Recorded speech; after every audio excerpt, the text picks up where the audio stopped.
सुप्रभात बच्चों। आज हम कक्षा 8वीं की हिंदी बाल भारती इस पुस्तक के भाषा बिंदु का एक भाग देखने वाले हैं और भाषा बिंदु में हम देखने वाले हैं शब्द युग्म। तो बच्चों, जो शब्द होते हैं जिनसे मिलकर जो है हमारी वाक्य तैयार होते हैं, तो जिस प्रकार से वाक्यों के पढ़े हैं उसी तरह से शब्दों के भी प्रकार होते हैं। तो आज हम जो है उसमें से सिर्फ शब्द युग्म इस शब्द के बारे में ही हम जानने वाले हैं। तो सबसे पहले जान लेते हैं कि शब्द युग्म होता क्या है। देखिए कि कुछ शब्दों का प्रयोग जोड़े के रूप में किया जाता है। जोड़े के रूप में मतलब क्या कि हम दो शब्दों को एक साथ बोलते हैं, अकेला नहीं होता है, वो दो ही शब्दों का उपयोग किया जाता है और ऐसा करते समय उनके बीच में हम योजक चिन्ह का उपयोग करते हैं। योजक चिन्ह आपको दिख रहा है, ब्रैकेट में मैंने दिया है कि किस प्रकार से होता है, जिसे हाइफन भी कहते हैं। तो इस प्रकार से जब दो शब्द ये एक साथ आते हैं तो हम इनके बीच में इन दो शब्दों को जोड़ने के लिए हाइफन का या योजक चिन्ह का उपयोग करते हैं। जैसे देखिए उदाहरण, आस पड़ोस, आते जाते, ज्यो त्यों, ये इस प्रकार से जब हम शब्द बोलते हैं तो इसे हमने क्या किया है, आस पड़ोस, है ना। तो इसका हमने जोड़े में ही बोला है, अकेले में नहीं बोलते कि आस में कोई है या पड़ोस में कोई है, ऐसा नहीं। तो जब ज़्यादातर हम जब बोलते हैं बोलचाल की भाषा में तो हम इन दो शब्दों को ही एक साथ बोलते हैं। तो ये शब्द जो होते हैं वो शब्द युग्म कहलाते हैं। अब शब्द युग्म को दो वर्गों में विभक्त किया गया है, मतलब उसे दो भागों में बांटा गया है। तो पहला है पुनरुक्त या द्विरुक्त शब्द और दूसरा है युग्म शब्द। ठीक है, तो पहला क्या है, पुनरुक्त या द्विरुक्त शब्द और दूसरा है युग्म शब्द। तो इसमें से हम पहला देखेंगे, सबसे पहले पुनरुक्त शब्द।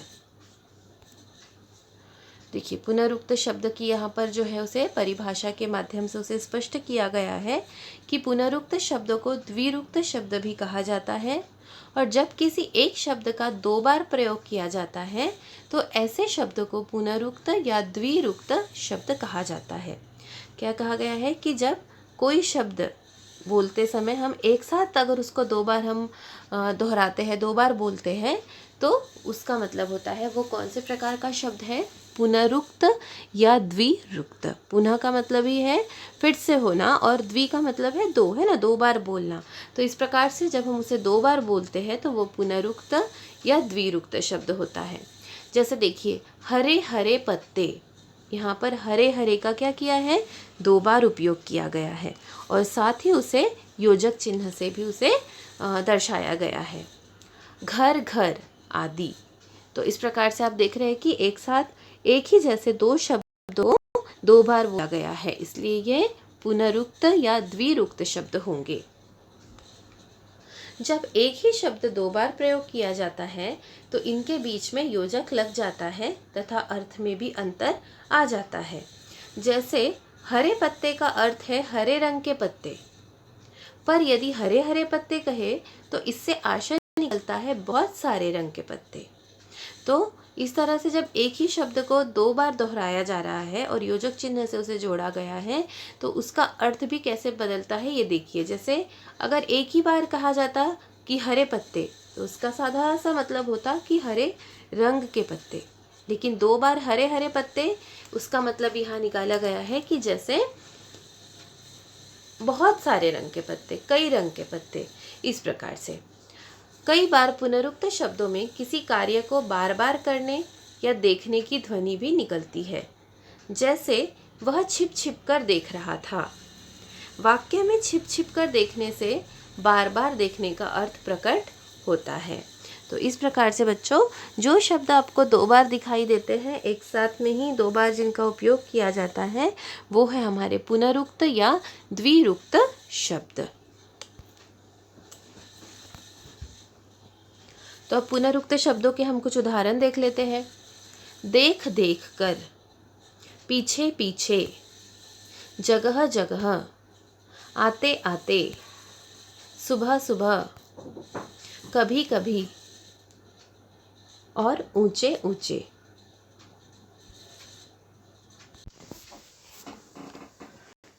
तो इस प्रकार से आप देख रहे हैं कि उपरोक्त आपको यहाँ जो भी उदाहरण यहाँ बताए गए हैं वहाँ सभी में इन शब्दों का 2 बार उपयोग हुआ है। इस शब्द को 2 बार लिखा गया है, दोहराया गया, इसलिए पुनरुक्त शब्द या द्विरुक्त शब्द कहलाएंगे। अब पुनरुक्त शब्दों के बीच में परसर्ग का भी प्रयोग होता है, जिसे कारक भी कहते हैं। देखिए, जैसे कभी ना कभी, अब क्या हुआ है कि कभी कभी ये शब्द एक साथ तो आए हैं, लेकिन इसे बीच में परसर्ग न से जोड़ा गया है। कम से कम, खेल ही खेल में, अधिक से अधिक, बात ही बात में, देखते ही देखते। तो इस प्रकार से आप देख सकते हैं कि यहाँ पर शब्द 2 बार दोहराए गए हैं। एक ही शब्द को 2 बार कहा गया है, लेकिन उसे जो है उसके बीच में परसर्ग का भी प्रयोग किया गया है। तो इस प्रकार से ये भी पुनरुक्त शब्द ही होंगे, लेकिन इसमें बीच में परसर्ग आया है। अब हमें इसका दूसरा प्रकार देखना है, जो कि युग्म शब्द है। अब युग्म शब्दों को मुख्य रूप से 4 वर्गों में बांटा गया है। जैसे पुनरुक्त हमने देखा कि उसमें 2 थे प्रकार की, जो एक साथ ही आ रहे थे और जिसके एक ही शब्द बार बार आने से भी उसका अर्थ थोड़ा बदल रहा था और उसे योजक चिन्ह से जोड़ा गया था। और दूसरे प्रकार में क्या देखा हमने कि उसके बीच में परसर्ग का प्रयोग किया था। तो वैसे ही अब हम जो इसका दूसरा प्रकार देख रहे हैं शब्द युग्म का, वो है युग्म शब्द, और इसके भी 4 प्रकार है। उसको 4 भागों में बांटा गया है। तो पहला है 2 निरर्थक शब्दों का युग्म के रूप में प्रयोग। निरर्थक, निरर्थक का मतलब होता है जिसका कोई अर्थ नहीं निकलता। तो ऐसे शब्द कि जिसका कोई अर्थ नहीं है, फिर भी हम बात करते करते ऐसे शब्दों को हम उपयोग में लाते हैं। दूसरा प्रकार है एक सार्थक और एक निरर्थक शब्द का जोड़े के रूप में प्रयोग।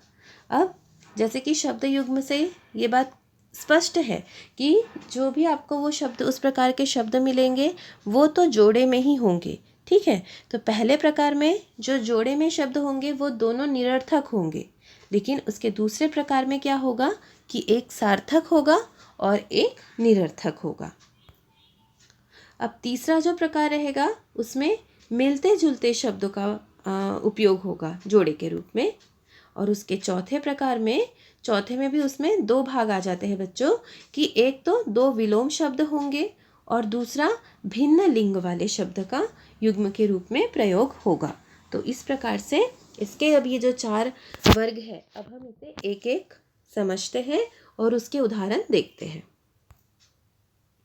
तो पहला 2 निरर्थक शब्दों का युग्म शब्द के रूप में प्रयोग। जैसे देखिए, अनाप शनाप, ये अनाप का भी कोई मतलब नहीं होता है, शनाप का भी कोई मतलब नहीं होता है, लेकिन हम इस शब्द का उपयोग करते हैं। और यहाँ दोनों ही शब्द क्या है, निरर्थक है, इनका कोई अर्थ नहीं है।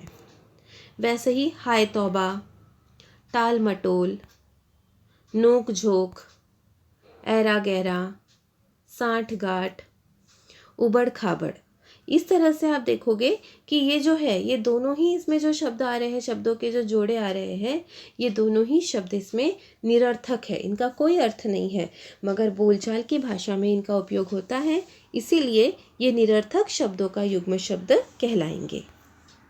अब दूसरा प्रकार हमें देखना है कि जिसमें क्या होगा, एक सार्थक शब्द होगा और दूसरा निरर्थक शब्द होगा। मार धाड़, देखो मार, मार क्या है, एक सार्थक शब्द है जिसका अर्थ निकलता है मार, मारना, है ना। पर धाड़, धाड़ का कोई अर्थ नहीं निकलता है। तो इस प्रकार से यहाँ एक सार्थक शब्द आया और दूसरा निरर्थक शब्द आया। उसी प्रकार से मिठाई विठाई, मिठाई का तो अर्थ है पर मिठाई का तो कोई अर्थ नहीं है, लेकिन हम बहुत से समय में हमारे मुंह से ऐसी बात या ऐसे शब्द निकलते ही है कि जिसमें एक का तो सार्थक मतलब होता है लेकिन दूसरे का कोई मतलब नहीं होता है, लेकिन हम उसका उपयोग करते हैं। वैसे ही देखिए, अता पता, रोटी शोटी, अलग थलग, खाना वाना, जात पात। तो इस तरह से बच्चों यहाँ पर हम देख रहे हैं कि एक शब्द तो सार्थक है लेकिन उसका दूसरा शब्द जो है वो निरर्थक है। तो इस प्रकार से ये हमारा दूसरा प्रकार है। अब हमें युग्म शब्द का तीसरा प्रकार देखना है, दो मिलते जुलते शब्दों का युग्म रूप में प्रयोग। अब यहाँ आप नीचे उदाहरण देख रहे हैं कि मिलते जुलते शब्द पशु पक्षी है ना, इन पशु पक्षी मतलब किसी प्राणी के बारे में, पशु हो पक्षी हो। तो इस प्रकार से यहाँ क्या दिख रहा है तीसरे प्रकार में कि यहाँ मिलते जुलते शब्द आ रहे हैं। शादी ब्याह, सीधा साधा, सीधा भी हो साधा भी हो, तो क्या है दोनों का मतलब एक ही निकल रहा है, मिलते जुलते ही है अर्थ। हंसी खुशी, इंसान हंस रहा है मतलब भी वो खुश है मतलब भी वो हंस रहा है। तो यहाँ क्या हो रहा है कि यहाँ जो जोड़े में शब्द दिए हैं वो लगभग मिलते शब्द का ही जोड़ा है। उसी प्रकार आदर सत्कार, पेड़ पौधे और जी जान। तो यहाँ आप देख सकते हो कि इस तीसरे प्रकार में क्या है कि यहाँ जो शब्द है जोड़े में ही है लेकिन ये दोनों शब्द मिलते जुलते हैं। अब हमें इसका चौथा प्रकार देखना है, दो विलोम तथा भिन्न लिंग वाले शब्दों का युग्म के रूप में प्रयोग। तो यहाँ बच्चों आपको दो चीज़ देखनी है। एक तो दो विलोम, विलोम का मतलब क्या होता है, विरुद्धार्थी, जिसमें हम से चिन्ह लगाते हैं ना, विरुद्धार्थी हम कुछ बोलते हैं तो इस प्रकार से ये एक हुआ विलोम। और दूसरा क्या देखना है हमें, लिंग, भिन्न लिंग वाले। लिंग तो आप सभी जानते हैं, लिंग के बारे में पढ़ चुके हैं ना, स्त्रीलिंग, पुल्लिंग, नपुंसक लिंग। तो इस प्रकार से यहाँ पर इसके चौथे प्रकार में हम इसे दो भागों में बांट कर देखेंगे। तो पहले हमें देखना है दो विलोम वाले देखना है और उसके बाद हमें भिन्न लिंग वाले देखना है। तो पहले हम देख लेते हैं दो विलोम शब्दों का युग्म के रूप में किस प्रकार से प्रयोग होता है। विलोम मतलब उल्टे, जैसे देखिए उदाहरण, सवाल, सवाल का उल्टा क्या होगा, जवाब होगा, है ना। तो यहाँ हम सवाल जवाब बात करते करते हम बोलते हैं बहुत सवाल जवाब करती है ये तो, या बहुत सवाल जवाब करता है ये लड़का। तो इस प्रकार से हम क्या हो रहा है कि हम एक साथ दो उल्टे शब्दों का उपयोग कर रहे हैं। उल्टे शब्द मतलब ही विलोम शब्द। आगे पीछे, लाभ हानि, गुरु शिष्य, पाप पुण्य, दिन रात, आदान प्रदान। तो इस प्रकार से आप देखिए यहाँ जो भी आपको दो शब्द दिख रहे हैं इसमें से जो दूसरा शब्द है उसका विलोम शब्द ही आपको दिखाई देगा। तो इस प्रकार से ये चौथे का पहला प्रकार हुआ। अब हमें चौथे का भिन्न लिंग वाले शब्दों का यहाँ देखना है कि भिन्न लिंग वाले शब्दों से कैसे युग्म शब्द तैयार होते हैं। जैसे देखिए माता पिता, तो माता जो है वो स्त्रीलिंग हो गई और पिता जो हो गए वो पुल्लिंग हो गए। तो यहाँ आपको भिन्न लिंग एक साथ दिखाई दे रहे हैं और हमने इसे जोड़े से उपयोग में लाया है, इसीलिए ये शब्द युग्म हो गए हैं। उसी तरह से वर वधू, राजा रानी, बादशाह बेगम, पोते, सॉरी यहाँ पंक्तियाँ हैं, एक मिनट ये थोड़ा सुधारते हैं हम इसे। हाँ, तो अगला क्या उदाहरण है, पोते पोतिया, भाई भाभी, सास ससुर। तो इस प्रकार से बच्चों आप देख सकते हैं कि यहाँ आपको जो भी शब्दों का जोड़ा दिख रहा है उसमें से एक शब्द जो है वो स्त्रीलिंग है और दूसरा पुल्लिंग है। तो इस प्रकार से ये दो भिन्न लिंग के आधार पर शब्दों के युग्म तैयार हो गए हैं। तो इस प्रकार से हमारा भाषा बिंदु का ये टॉपिक यहाँ पर रहा, शब्द युग्म। धन्यवाद बच्चों।